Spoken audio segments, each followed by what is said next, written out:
the first 2 weeks we did 500 miles, and that's basically because it was all bridge building, winching. You were basically just dragging that car through the mud. There are times when you think we're never going to make this.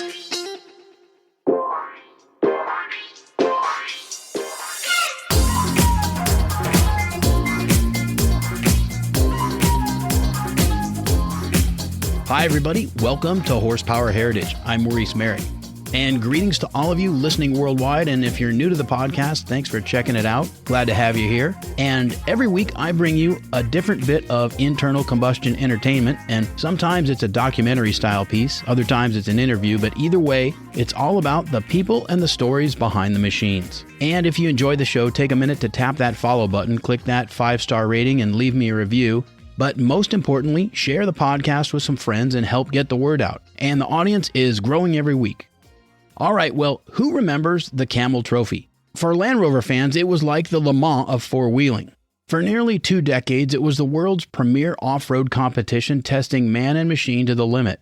Struggling through the mud in Guyana in the rainy season, slogging through Africa in stifling heat and paying bribes to local officials along the way, or crossing the Gobi Desert in Mongolia, or fording through water so deep that it's cresting over the dashboard. It was more than marketing. It was high adventure. Well, my guest today knows all about it. His name is Nick Dimbleby, and Nick is a professional photographer who's had a very close association with Land Rover over the course of his long career. He's a veteran of 4 Camel Trophy events, and he's the author of a new book called Camel Trophy: The Definitive History. I caught up with Nick recently while he was on location in the southwest of England, and we talked about his work, his passion for Land Rovers, and of course the book. So I hope you enjoy Tales of the Camel Trophy with my guest, Nick Dimbleby. That's coming up right after this.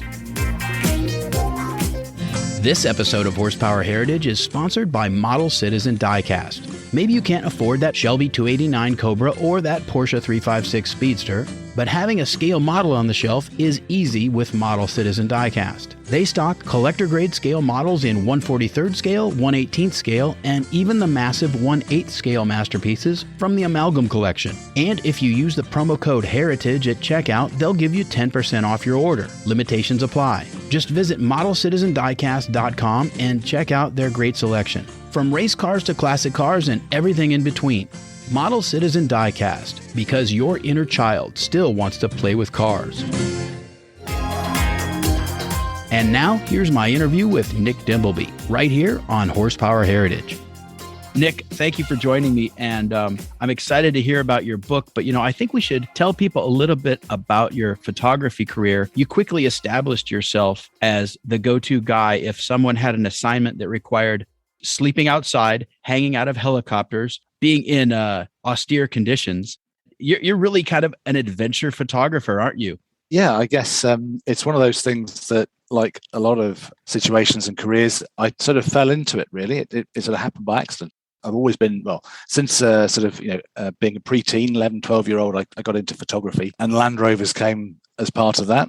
I grew up in the countryside in Somerset in the UK, and basically was surrounded by Land Rovers, farming, that sort of thing. And as a result, the two became together. And of course, Land Rover is a great way of getting out to the outdoors. As I started to do more and more pictures of the Land Rovers, which was for magazines and then later for Land Rover itself, that got me out to do some pretty amazing stuff, which, as you say, involved hanging out of helicopters, sleeping outdoors, traveling the world. I've been lucky enough to have been to 80 countries over the last 25 years of my career.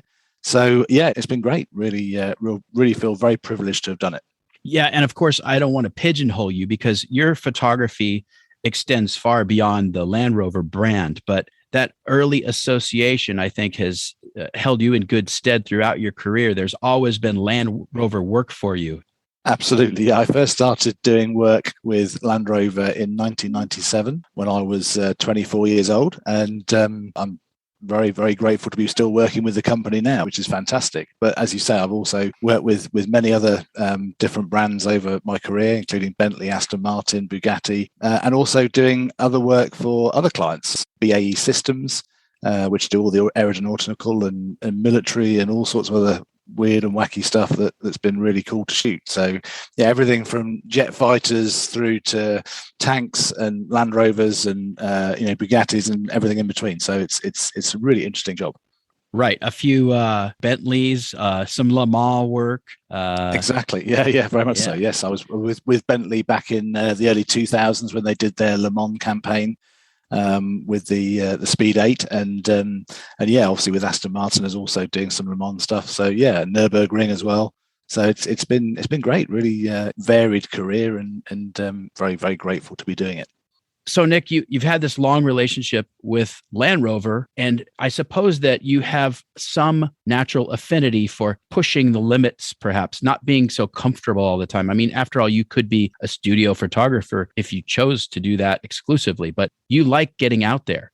Yeah, one of the things I really enjoy about it is the fact that you get to go out and see the world and also live out the back of the Land Rover. You know, that for me is actually quite special. And back in 2020, we did an event in Namibia with the new Defender, which was great because we actually spent a week on a little bit of a circuit exploring into the desert and up in the mountains, which is an absolutely stunning place, and the vehicle is so at home there. But it was one of those things because this was the first trip anyone had done with the new Defender.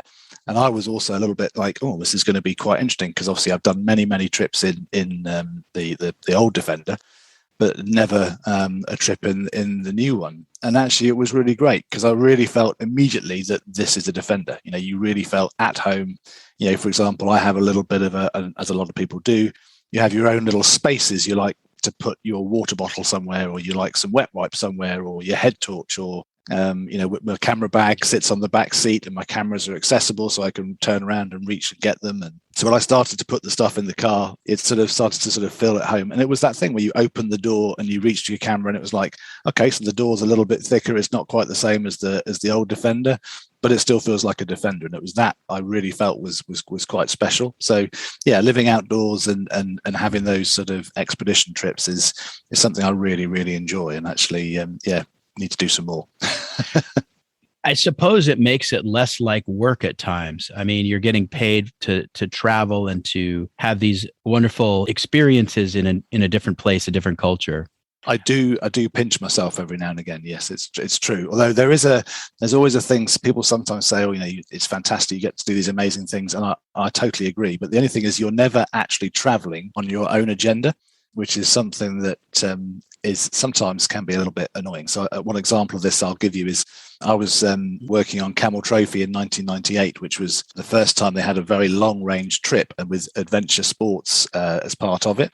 And in the last week, the South African and the French teams were both neck and neck. So either team could win. So because obviously they were, the media was interested in those winning teams, I was one of the official photographers. So I was sent with the French team and there was another photographer that was sent with the South African team. So we basically were living with them and running with them.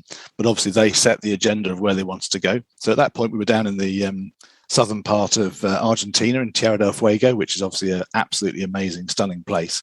And one of the places we went past was the Perito Moreno Glacier.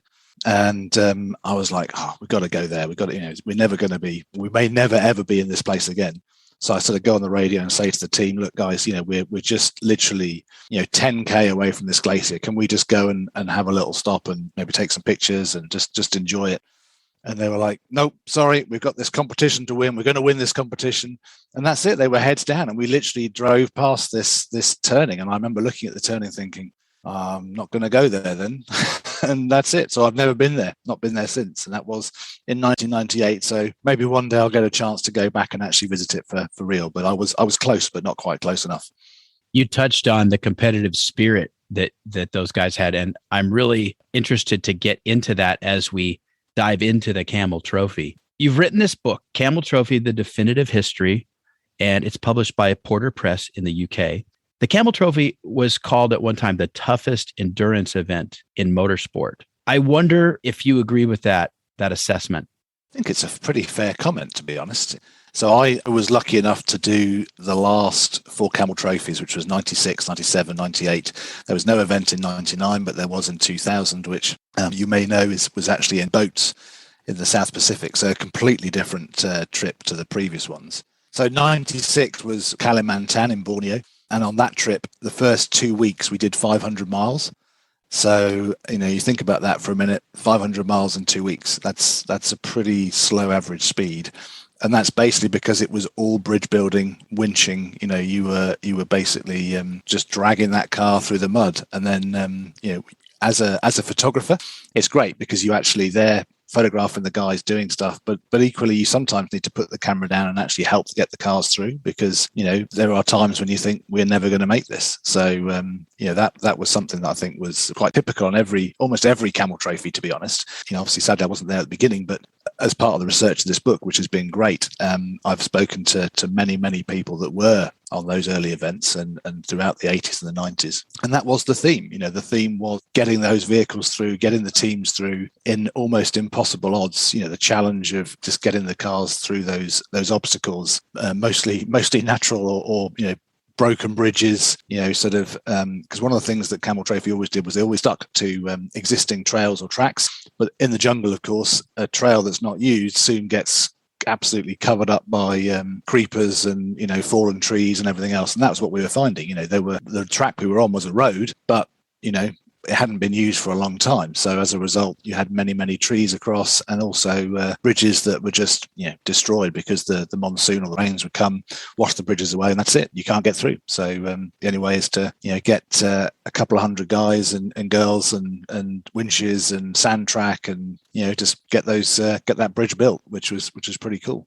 Let me give people an idea of the basics for the Camel Trophy. So it began in 1980 in 3 Jeeps in Brazil, traversing, I think, a distance of 1,000 miles. And from that very first event, it grew for the next 18 or so years into a bigger, more arduous and more challenging. I mean, I think they tried to top themselves every year. But so the idea was 2-person teams from many different countries come together in a remote location: Brazil, Sumatra, Papua New Guinea, Borneo. And this is a largely off-road and sometimes trail cutting slog of 1,000 miles or more. It may take 3 to 4 weeks to complete. And thousands of people applied for the chance to do this every year. And in fact, I think at one point they were having like 1 million applications a year. And the key here too is that everyone who applied had to be an amateur. So you take seemingly ordinary people and just have a go.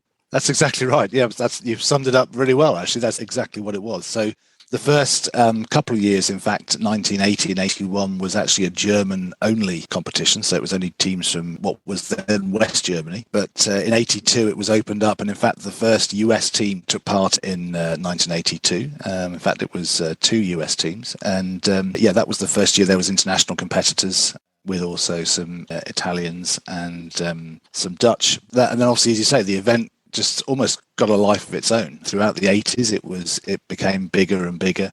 And then in the late 80s, it sort of really became something quite big, because they changed the whole competitive structure, became a little bit more formalized, because prior to then it had been very much what they call special tasks, which were these sort of almost like ad hoc little mini competitions that was sort of part of the event. But in 87, there was a bit of a drama where the teams actually had effectively a bit of a mutiny, or some teams got more competitive than others and sort of, if you like, lost the sort of gentlemanly sort of sense of competition that was the sort of the basis of the event. So as a result, more of a structure was put in the late 80s by the organization. And that's when it started to become, if you like, I mean, it's been called the Olympics of off-road. That's one of the sort of titles that's been given. It was always a competitive element, but as you say, the ethos of Camel Trophy was getting from point A to point B, the start to the finish.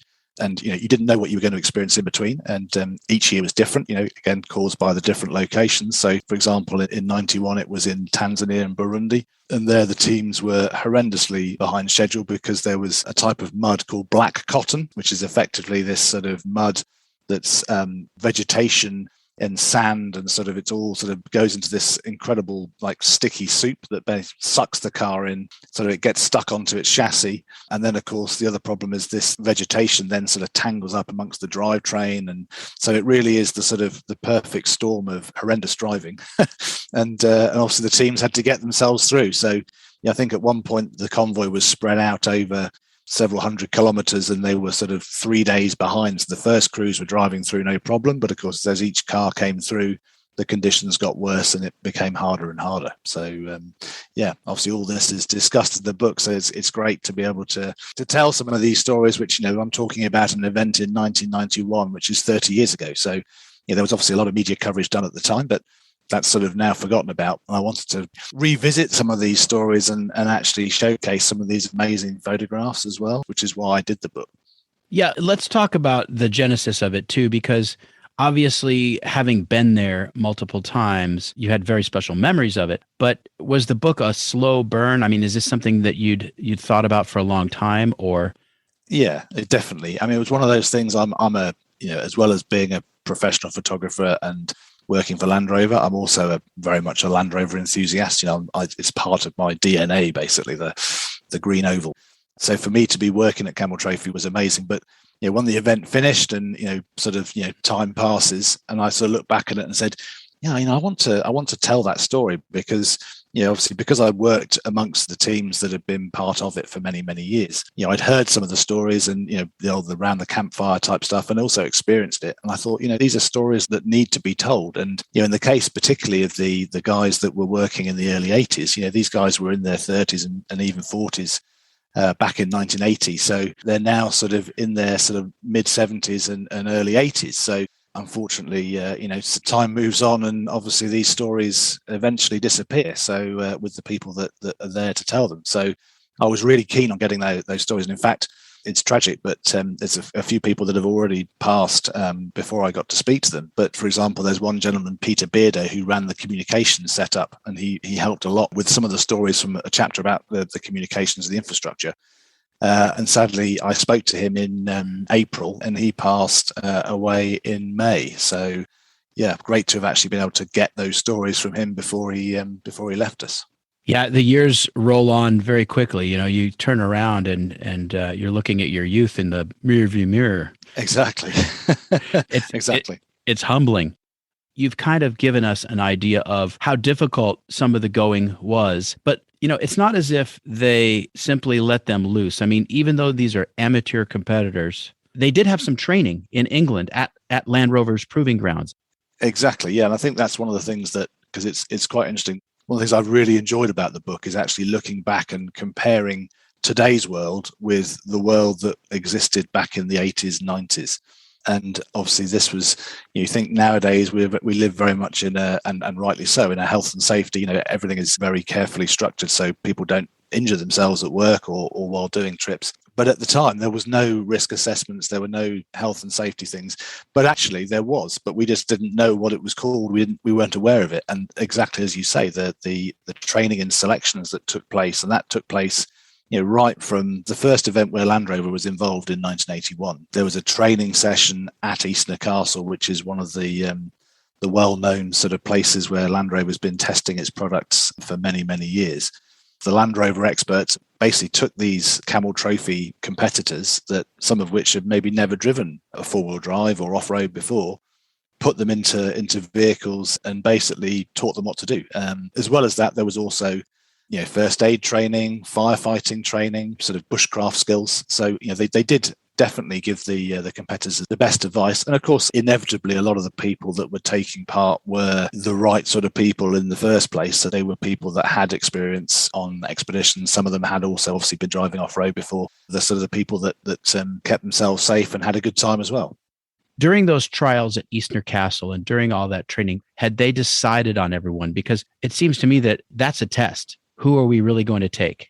Yeah, I mean, the selection. So in fact, there is actually a chapter in the book which is just about selections and training, just because it was so much an important part of the annual Camel Trophy experience, if you like. So the event was always sort of generally took place in April, May time, which just seemed to work out well with the weather conditions. Maybe it helps to explain the calendar of what a typical event was. So there would always be future plans for the events would be taking place at the management office. So they'd be planning 2 years ahead. And there would be recce's and pre-scouts. And again, there's a really nice chapter in there about some of the pre-scouts, because they were mini expeditions in themselves. And there's some great stories from there. So the pre-scout would take place, and that would also include a photo shoot, which would help to drum up that publicity to get people to enter. The entry was generally sort of taking place around about sort of August, September time. And then they would make a paper selection. So of the, several thousands, and in many countries it was tens and hundreds of thousands of competitors would compete. They would then whittle that down on the paper. So, for example, the questions were, fairly basic, but they wanted to make sure that people could, swim decently, had the right sort of attitude towards being outdoors, and they needed to make sure that everyone spoke English to a good level. Anyway, so after that was done, then there was a national selection. Again, depending on the market, in Italy, they actually had up to 3 national selection weekends for different regions of Italy. Same in France. Bridge building exercises, a run, navigation, sort of just making sure that the people that have put that on their entry form could actually walk the walk as well as talk the talk. And then from those national selections, there was an international selection. So again, quite a long process. And that's where as you say, the teams would be chosen. So they had generally 4 individuals would go to these international selections. And then of those 4, only 2 would be selected. But in the later years, sort of from about 1991 onwards, these selections would take place as a group. So all the countries would get together with their 4 hopefuls, and then those 4 would then compete amongst themselves effectively to become the winning team, which was always quite tough because, of course, if you formed an allegiance with one person, if that person didn't get through, what did that mean for the team dynamic? So it was quite an interesting thing to watch. And, I was lucky enough to watch and photograph it for the last 4 years.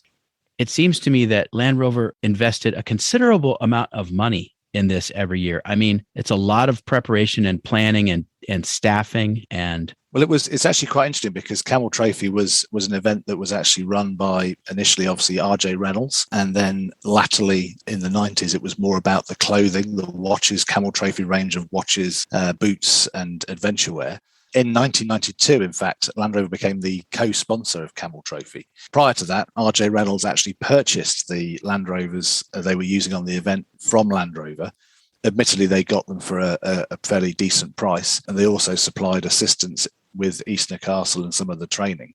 But actually, it was a commercial arrangement. The vehicles were purchased. And in fact, one of the things that I found fascinating when I was doing the research of this book was R.J. Reynolds actually looked at other manufacturers in the mid-'80s and late 80s, one of which went quite far, which was Mitsubishi. So the Mitsubishi Pajero did actually wear Camel Trophy logos and roof rack, and was actually used on some of the national selections in Japan and Germany and Italy. So yeah, it's quite an interesting story. You sort of immediately associate Camel Trophy with Land Rovers, but it was almost, for a short period in the 80s, it almost became another brand, which would have been a very different story, which I think is fascinating. Yes, absolutely. Very interesting. And by the way, the Pajero is no slouch. It's a good vehicle. Oh, yeah. Off-road. Yeah. Absolutely. Very popular in South America, in fact. Very much so. Yeah, no, definitely. It's interesting when you see the Pajero in its full Camel Trophy regalia. It does look cool. Are you able to walk us through a day on the Camel Trophy? Yeah, of course. I mean, obviously, it wasn't really a typical day as such, but you can sort of generally guarantee that you're going to be waking up fairly early, if indeed you did actually go to sleep. But, you did generally get your head down a little bit, and, there was a mixture of people tossing up hammocks, or you just basically would sleep in the back of the car, or, on the roof rack on a bivvy bag, because, of course, generally the events were held in tropical or rainforest conditions. So it was pretty hot and it was pretty humid. So that was something that you just had to deal with.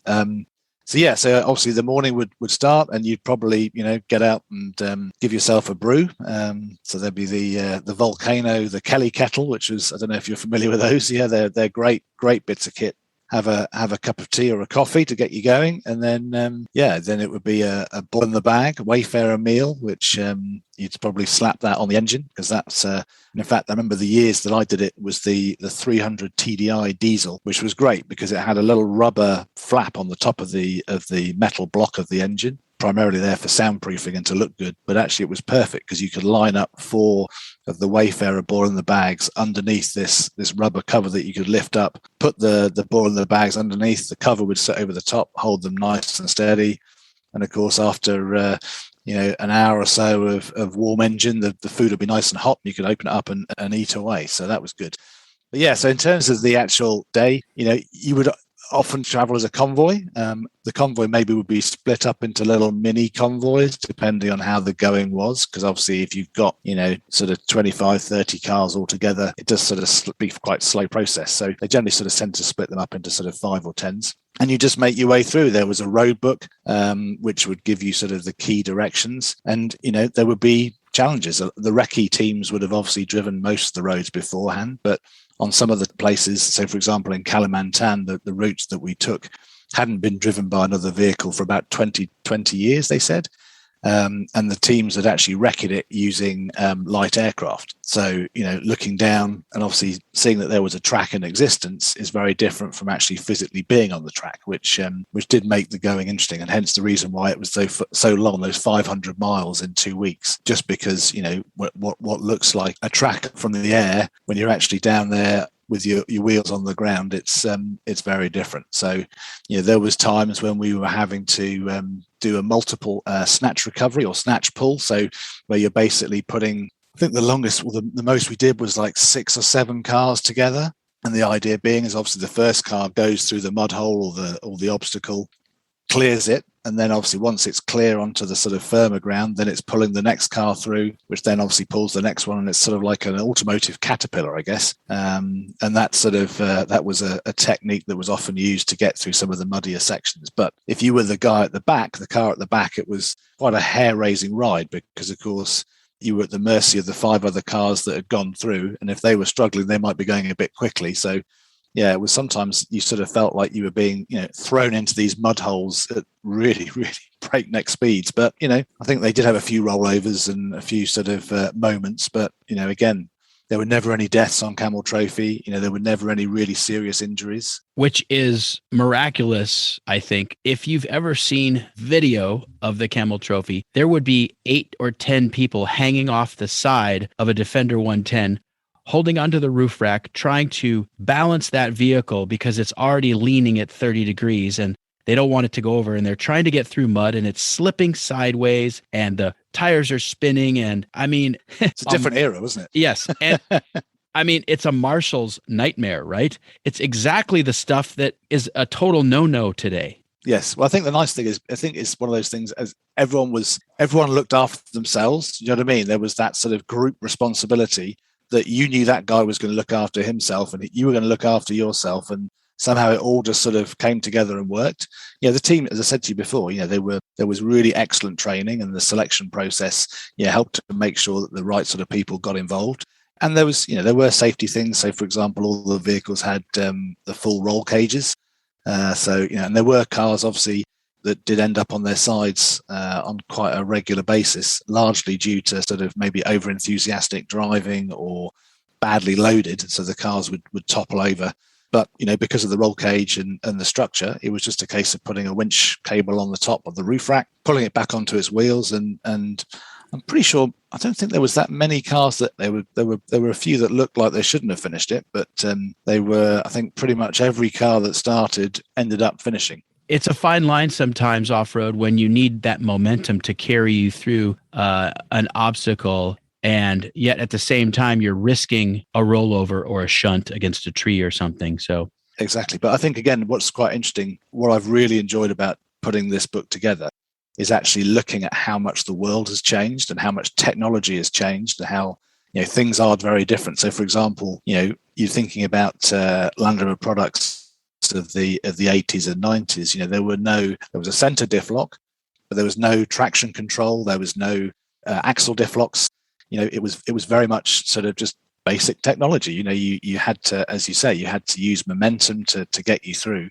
Whereas of course nowadays, the modern range of Land Rover products has the most amazing, sophisticated sort of technology that brakes wheels to transfer the power across. And I've been involved obviously with lots of the development work with the current products, photographing it in the early days. And when you see some of these things working on ice lakes and in the most sticky mud and places where you can barely stand up, it's so slippy, and yet you see these wheels, and it's almost like an animal sort of pouring its way through. The car is working out those little bits of traction, and the electronics are doing their thing, and the car moves, which you just couldn't do with an old model. So again, it's fascinating to see. And I know maybe we're talking too much, but one of the things I also wanted to mention, which is I really have enjoyed about this book, is the change in technology for GPS. So, of course, GPS technology and satellite navigation and Google Maps and Street View and all the things that we now take for granted, you have to cast your mind back that these guys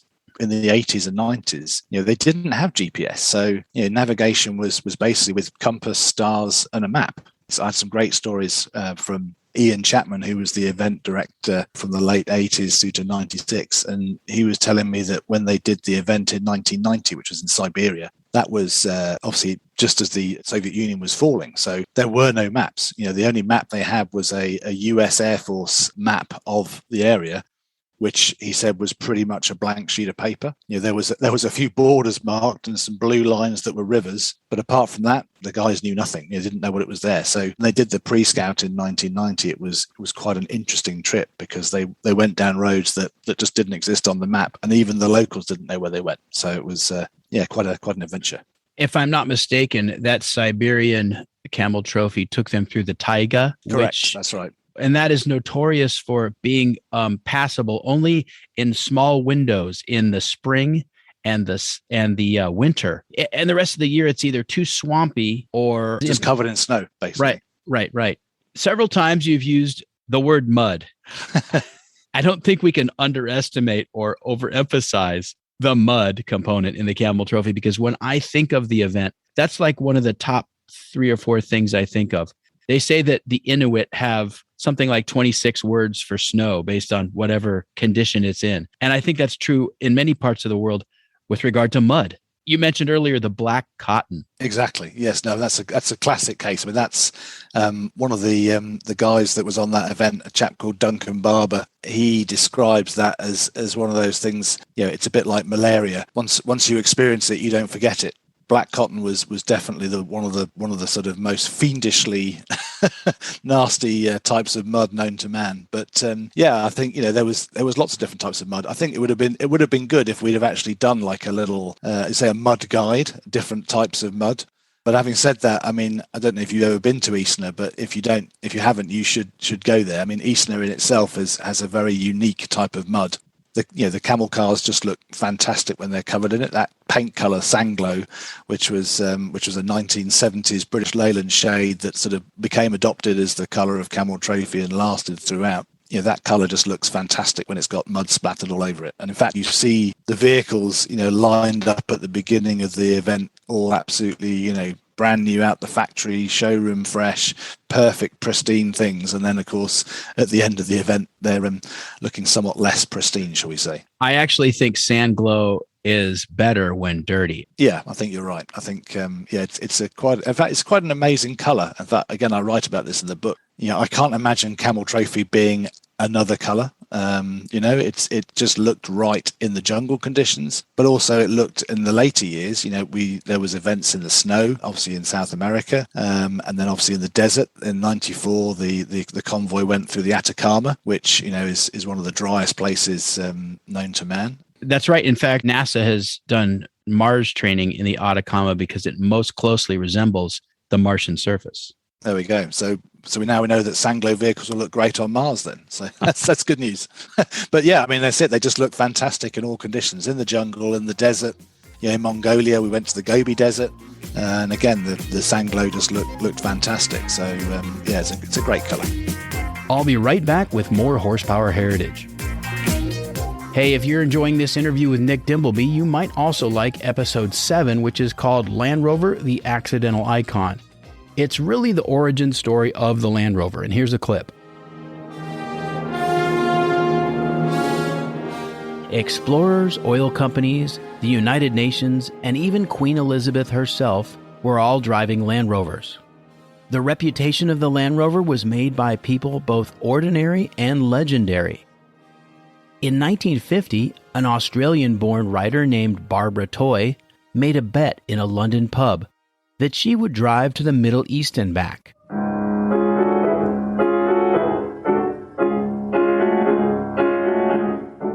Before long, she set out alone in a second-hand 80-inch Land Rover, christening the car Pollyanna. The little car took her from Gibraltar to Baghdad.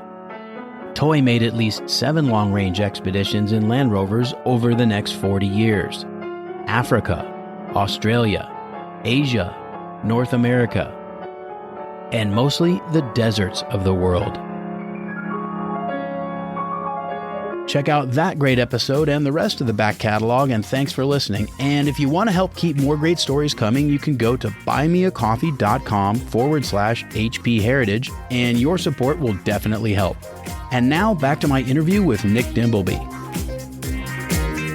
So Nick, looking at footage and still photography of the Camel Trophy over the years, one thing that sticks out to me is how hard these convoys are driving in very close quarters. They're not leaving more than 2 vehicle length between them at times, and even going through very muddy obstacles, very off-camber terrain. They are just hammering through right behind each other.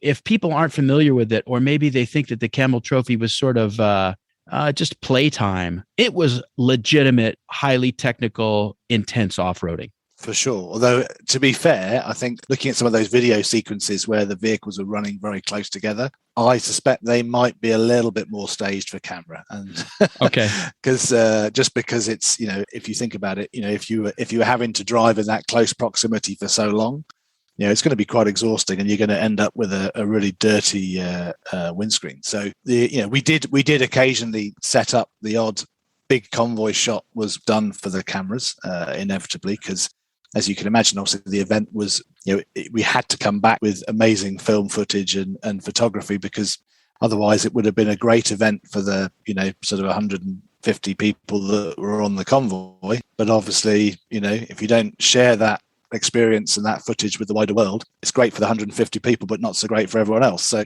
so there was a little bit of setup stuff, but it wasn't a fake event. There was proper hardship. It was tough going. You can't stage that. Why would you want to? The conditions and the tracks and everything were there. So that was what made it fun. You didn't know what you were going to experience on a typical day, because you were heading into the unknown. That was always something that was quite special. I'm glad you said that, because looking back at some of the footage, I thought to myself, now, are they playing to the camera, or is this simply just how competitive these teams were? Of course, they're working together the entire event to get each other through, but also at the end of the day, they want to win as a 2-person team.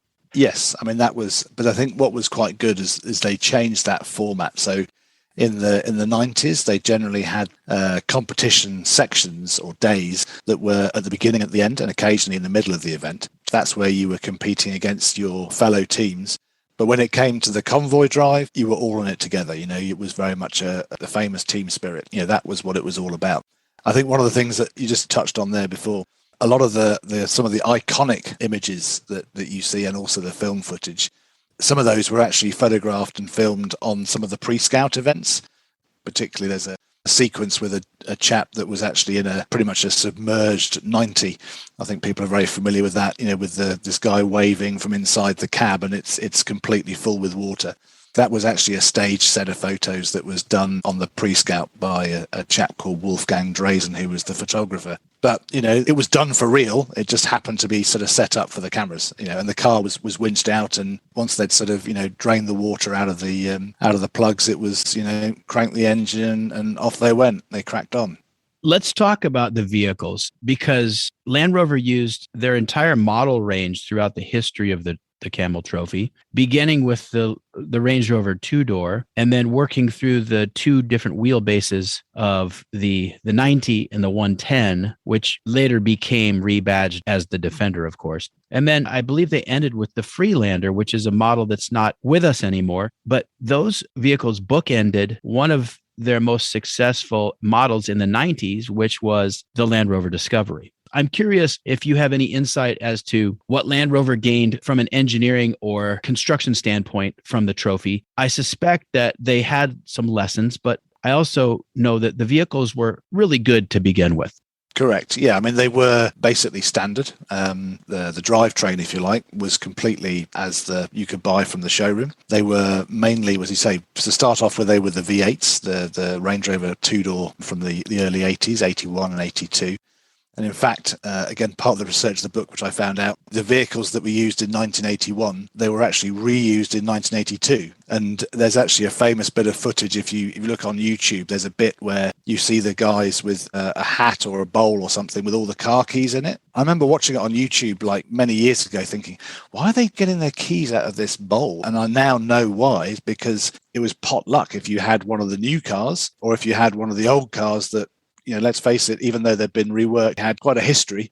So that's why that bowl of keys was done as a sort of a lucky dip of who had the best cars. Anyway, moving on. So that was the first year. Then in 83 was Series 3, which was the old leaf-sprung Land Rovers. And that was actually, the team vehicles were the 88 short wheelbase. And then journalists and support crews had 109s, the long wheelbase. So they were the vehicles for 83. And again, they were pretty much standard, just with the roof racks. They had a winch on the front, not a worn one at the time. And then it was, Dunlop track grip tyres. But apart from that, they were pretty much standard vehicles. Yeah, I don't know how I forgot the Series 3 in there. That was the last of the Series 3s, right? And then transitioned into the coil-sprung 90 and 110. Series 3 production ended in what? 84. 84, yeah. Yeah, that was a weird, not weird, but it was a transition. So in 83, the 110 was launched, but the short wheelbase was still kept as the 88. And then the year later in 84 is when the 90 came out. So even though the 110 had been announced, the Series 3 was all you could buy, basically, and probably all they could get, because of course the cars were still very much early prototypes at that stage. So so 84 was the 110, the first coil sprung Land Rovers. And then 85, as you rightly say, was the short wheelbase 90. I think that's the vehicle that a lot of people sort of have a bit of a soft spot for. The short wheelbase 90 Camel version, I think, is just a cool looking truck. It just looks great, I always think. And that was 85 and 86. 87 was back to Range Rover again. So that was the 4-door with the turbo diesel. And then in 88, it was back to the 110. And then 89 was the 110 again. And that had a turbo diesel. So they put the turbo on, which made it really, a little bit extra powerful. And then, 1990 was the launch of Discovery. And of course, throughout up to 97, the Discovery was the Camel Trophy vehicle of choice. And I think made Discovery, it just basically reinforced its reputation as a Land Rover, because again, think back to the late 80s, early 90s when the Discovery was launched. Land Rover was a company that made the Land Rover, the 110 and the 90, and the Range Rover. That was it. That's all they made. So this Discovery suddenly pops up and people are like, well, what is it? Is it a Land Rover? Is it a Range Rover? And obviously it was a bit of a combination of the two, wasn't it? It was not as luxurious as a Range Rover, but it was more comfortable than a Land Rover. But I think the Camel Trophy helped to reinforce its off-road credentials, which was perfect. Putting it out there in Siberia in 1990, the car was only launched, I think, 6 months before, in September 89 in Frankfurt. So to have this new vehicle out there driving, in some of the toughest tracks on one of the hardest, most notorious competitions in the world was a great example. But you did say about, how was the Camel Trophy used for engineering? Ian Chapman, who was the event manager at the time in 1990, told me a great story about the discoveries in Siberia. So bear in mind, these cars that were in Siberia, which was, I think, Siberia was in May 1990, I think. So they would have been built at Land Rover in the latter half of 89, which was the first batch of discoveries being made. Anyway, Ian tells the story that on that event, the rear doors became more and more hard to open as the event progressed. And what was happening is they were getting caught on the bottom bumper. So it's a side opening rear door. And this was basically fouling the plate that sat on top of the bumper, and it was fouling that. Anyway, when they got back, Land Rover sort of, as Ian put it, fed this data into their computer system. And they actually found out the rear body mounts were actually sagging under the hard conditions, which then made the door not open properly. And in fact, the body mounts were actually changed on the car as a result. And so Camel Trophy had a direct input into the development of the car. So that's good. And I think it's the same, every year you had technicians from Land Rover that would go along and they would have to, I guess, file a report, and, vehicles would probably come back to Solihull afterwards and were taken apart to see which bits were causing issues. So they definitely did use it as a accelerated lifetime vehicle usage, because that's not how most people treat their Land Rovers, is it? No, absolutely not. And I would call it extreme wear testing. Yes, definitely. I know that in England, you have a strict MOT test to pass every year. And my understanding is that the Discoveries rusted out before they wore out in any other way, whether mechanically or otherwise. And a lot of them were broken up for parts, and the TDI engines shipped over here, in fact, when they became legal for sale. But yeah, you just don't see the Discovery much anymore. And I think they've become a classic now. I think I agree. In fact, funny enough, I was talking to a friend the other day just about that exact thing. I mean, the oldest Discovery is 32 years old now, so that's reasonably old, and I think affords it classic status. It just worked, and I say it's been a while actually since I've driven a Series 1 Discovery, and I've got a real hankering to go and drive one, because I do remember it being actually quite a nice thing. The driving position was good. You had a manual gearbox with the TDI engine. It was a nice vehicle to drive. It was actually effectively a Range Rover that had been rebodied. There wasn't an awful lot of money at the time for reinvestment in new products, so the engineers were tasked to say, right, we want this third Land Rover, but we're not going to give you much money to do it. So here's a Range Rover, go and make it work. So that's what they did. So you've told us a little bit about the vehicles that were used for the competition, but there's also a fleet of vehicles for use in support roles. And I wonder how the support roles worked. Every day, vehicles are being damaged, possibly mechanically disabled. How much repair and support are they being offered by the event staff? There was always Land Rover technicians on the event, and they'll give me a big back slap for saying this, but I think they're some of the guys that worked the hardest on the event, because they had to drive the event like everyone else. And they were generally, I think most years there were 4 technicians in 2 cars. You had 2 workshop units, and these guys basically drove the convoy, had to get their vehicles through just like everyone else. But obviously when everyone else got to where everyone was going to finish for the night, everyone else would get their tents out, their hammocks out, maybe get a brew and have some food. These guys were then having to say, right, people would come over to the workshop and say, look, I'm having a little bit of problem with my rear diff, or my half shaft doesn't feel quite right at the front. So these guys would have to then just, lay down the mud and do the work, change it. So often they would be the ones that would be, last to bed, if they even got to bed, because they'd be doing the maintenance on other teams' vehicles. So they had to work pretty hard. But equally, they did have some really cool vehicles. So the workshop units were built specifically for them to have. And in the later years, they were Discoveries that were sort of fully kitted out with all the tools and everything else. But I think in 1990, I think it was one of the coolest ones, which was the 127, the extra long wheelbase Land Rover. It wasn't called Defender at that point, but what we now call the Defender. And they had quad tech rear bodies, and they just looked stunning. The only problem was they were incredibly heavy. So they basically just got bogged down all the time. So whereas it was really handy to have all the tools and all the parts and all the stuff you needed to repair the vehicles, it was a nightmare getting them through. So those vehicles only appeared for 1 year then in 1990, and then they went back to having 110s, which some had these side panels that opened up like a box, and then they had all the tools and sort of, a vice and all sorts of things in there. They were really quite cool vehicles. And of course, the ambulance, that's another special vehicle that went on the convoy. Every year there was an ambulance, and that was generally manned by a very nice chap called Dr. Mike Irani. From 1991 onwards, he was the event medic. Absolutely unbelievable bloke, incredible, vastly knowledgeable, and just one for some great stories. And then finally, the other special vehicle was the communications vehicle, which again was the way that the convoy communicated with the outside world. This sounds very archaic now, but there was a fax machine in the back of this, and of course they had people from the PR departments who would obviously tell the story of the day, and obviously the only way to get that back from the middle of the jungle was to use a fax machine and a satellite dish. And that was cutting edge stuff. Using satellite phones in the middle of the jungle to transmit faxes was the latest thing. Whereas of course nowadays you just probably get on your iPhone and send a text message. That Namibian event I was telling you about earlier, we had Wi-Fi at every camp. That's just that's what you expect nowadays. We're so spoiled. We've gone soft. Yeah, there's a little bit of that, I think, maybe, Circling back just for one moment, The support vehicles and the ambulance, those were all built by Land Rover Special Vehicles, right? So all the Camel Trophy vehicles were actually done by special vehicles. So the vehicles were built on the production line as normal vehicles, but obviously painted Sanglo, and then they would be taken to this department, which in the early years was actually called the SID, the SID, the Special Installation Department, where the vehicles were fitted with the roof racks and the roll cages. I think it was 200 hours worth of work on every car, so it was quite a significant amount of work.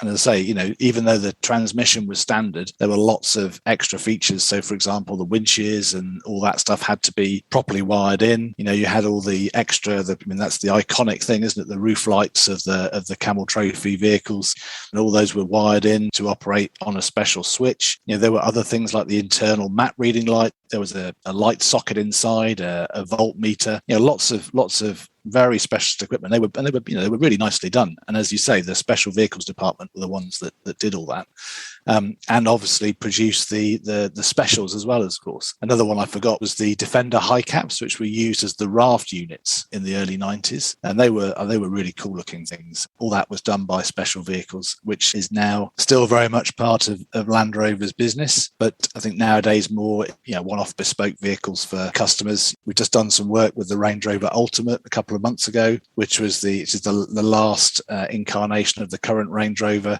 It's good to see that still going on. And I must admit, I've always had a bit of a soft spot for some of the more unusual looking vehicles.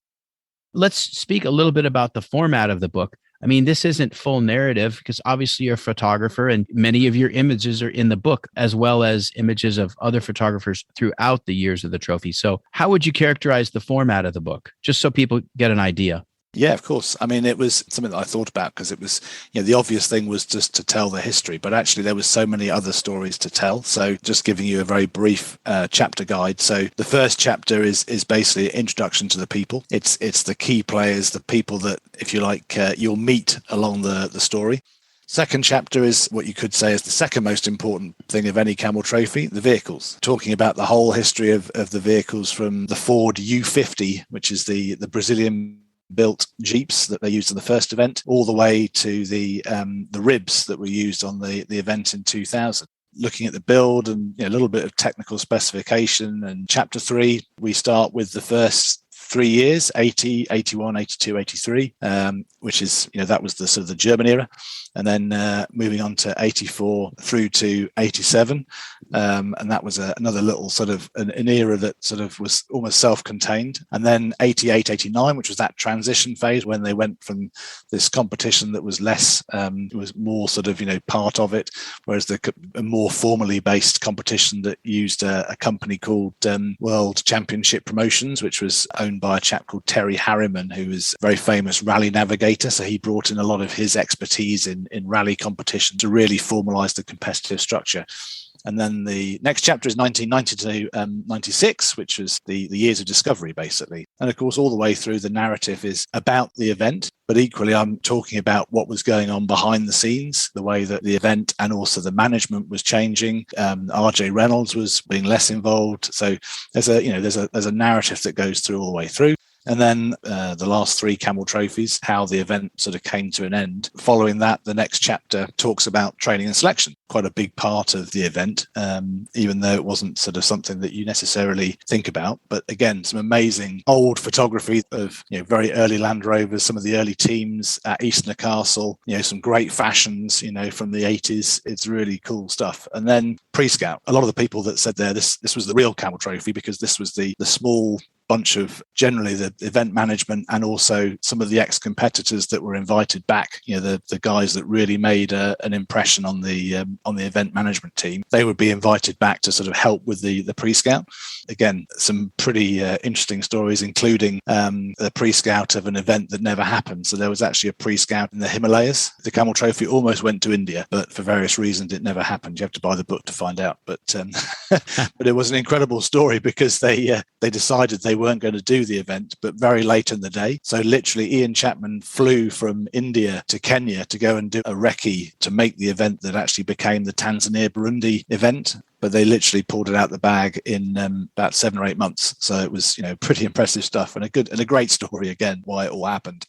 And then the penultimate chapter is about the infrastructure, the way the technology have changed, the sort of the communications teams, and obviously something that's very close to my own heart, which is the photographic team and the video crews as well. So spoke to my colleagues that worked on the photography, a chap called Lee Farrant, who ran the photographic operation. He was great, some amazing stories because he ran it from 1990 to the end. He shot something along the lines of 10,000 rolls of film on Camel Trophy. It's hard to imagine nowadays with digital technology and mobile phone cameras and everything else. But you had no idea what photographs you'd taken until you got back home and got it processed, which when you think about it now is crazy. But as someone that shot film for many years at the start of my career, it's not so mad.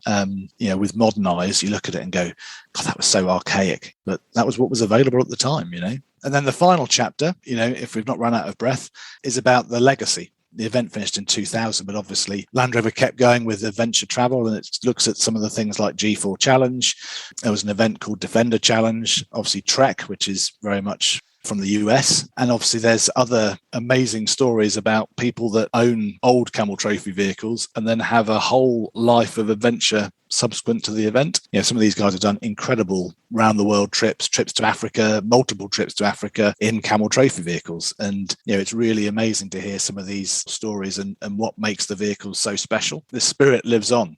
So there's a lot packed in. I think it's 330 odd pages.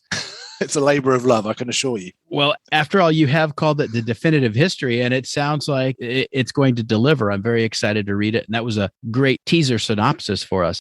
Do you think anything will ever rival this event, Nick? Because this was truly an amateur event. Yes, very much so. I mean, that actually, I think, is something that I think maybe almost got lost a little bit in time. But you're absolutely right. This was... there was no prize money. People didn't get paid to take part. People quit their jobs. So in fact, as a thing, it certainly didn't make you any money, but it's a phrase that's often used, but money couldn't buy you a place on Camel Trophy. That was something that I think made the event very special. The only way you got in was by doing your best and basically impressing the people that chose the team. So all the people that were there because they really wanted to be, and they were really driven, and they were very special people. So I think in answer to your question, can there ever be another Camel Trophy? It's quite a difficult one because I think the world has changed a lot, You think about what it meant to travel back in the early 80s. In fact, there's another gentleman that helped me a lot, a gentleman called Fred Stafford, who's a photojournalist in the US, and he sent me an absolutely extraordinary collection of transparencies. I actually managed to get hold of an article that he did for Car and Driver in 1982. Got in touch with him and he said, I haven't looked at those photographs for nearly 40 years. He said, but I know I've got them in the loft somewhere. So he went upstairs, dug them out, and you'll see in the book, I mean, the pictures are absolutely extraordinary. But when you look at them, it was a different world. It was in Papua New Guinea. There was no communications. People didn't have cars. It's just a different world. Whereas nowadays, even, remote places like Papua New Guinea, Mongolia, people are connected, So I think in terms of actually having that sort of real adventure, then it's probably not going to be quite the same. But having said that, overland travel is still an adventure in a different way. You never know what's around the corner. There's always that excitement of getting up and having that unexplored territory to go and look at. I look forward to going to some new places and hopefully at the wheel of a Land Rover at some point in the next few years, Less of an exploration in a global sense, but more a journey of your own self-exploration. And I think that's where travel for anyone is really good, because that's where you learn about yourself and learn about other people, other cultures, by going to experience it. Long may it continue. The book is called Camel Trophy, The Definitive History by Nick Dimbleby from Porter Press. The book is available for pre-order now and will be available everywhere at the end of September. You can find Nick at nickdimbleby.com. You're on Instagram at Nick Dimbleby. Does that pretty much sum it up? That's pretty much it. Yeah, that's it. Excellent. Well, this has been fun. Oh, thank you. It's been really, really enjoyable having a chat. All right, mate. Thank you very much. All right. No, pleasure. Cheers. It's been great. That's all for this episode of Horsepower Heritage. If you like what you've heard, don't forget to follow the podcast, tell your friends about it, and leave me 5 stars and a quick review. buymeacoffee.com/HP Heritage if you want to support the show that way. Always grateful for that. And until next time, I'm Maurice Merrick. Thanks for listening.